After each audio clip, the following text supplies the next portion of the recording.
Okay, શું કહેશો ભાજપના બે નેતાઓ મળવા ગયા હોવાના આક્ષેપ છે?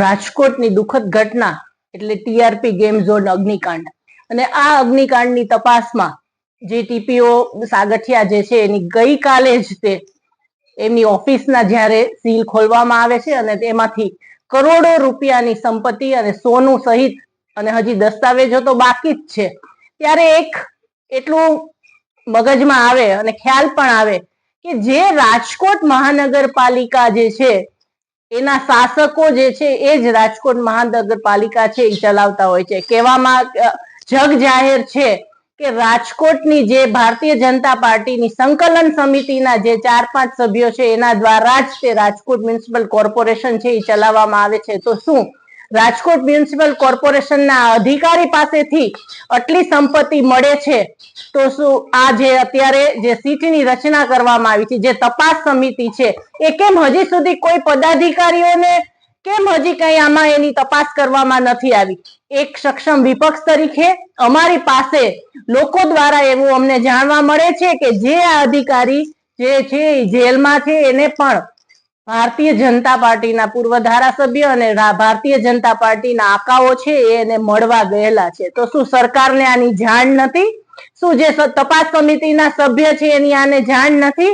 તો અમારી એક જ માંગ છે કે જે લોકો પણ આ પદાધિકારીને જેલમાં મળવા ગયા છે અને સીસીટીવી કેમેરા ત્યાં હોય જ તો એના ફૂટેજ દ્વારા કોણ ત્યાં ગયા હતા એની તપાસ કરવામાં આવે અને આ જે લોકો ગયા હતા અને સાથે સાથે જે સંકલન સમિતિ જે છે તે વર્તમાન સંકલન સમિતિના ચેરમેન હોય કે પછી મેયર હોય કે પૂર્વ સંકલન સમિતિમાં પૂર્વ સીએમ હોય કે સુપર સીએમ હોય કે પછી પૂર્વ ધારાસભ્ય હોય, જે પણ આ વર્તમાન અને પૂર્વ સંકલન સમિતિના જે પણ સભ્ય છે એની પણ તપાસ કરવામાં આવે, એમની તિજોરીને પણ ખોલવામાં આવે. ખાસ કરીને કયા પૂર્વ ધારાસભ્ય કયા નેતાઓ મળવા ગયા હતા, નામ આવ્યા છે તમારી પાસે?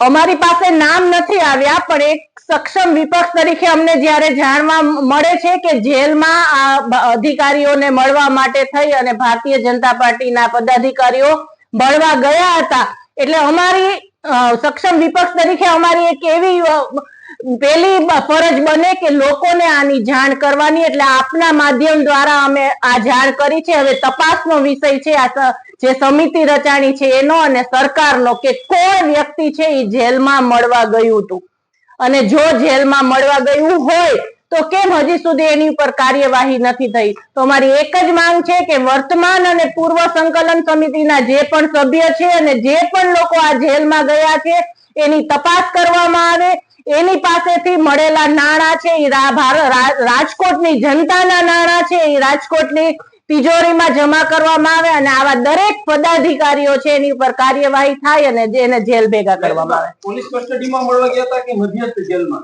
જેલમાં મળવા ગયા હતા એવી અમારી પાસે જાણ છે. રાજકોટ મધ્યસ્થ જેલ? હા, રાજકોટ મધ્યસ્થ.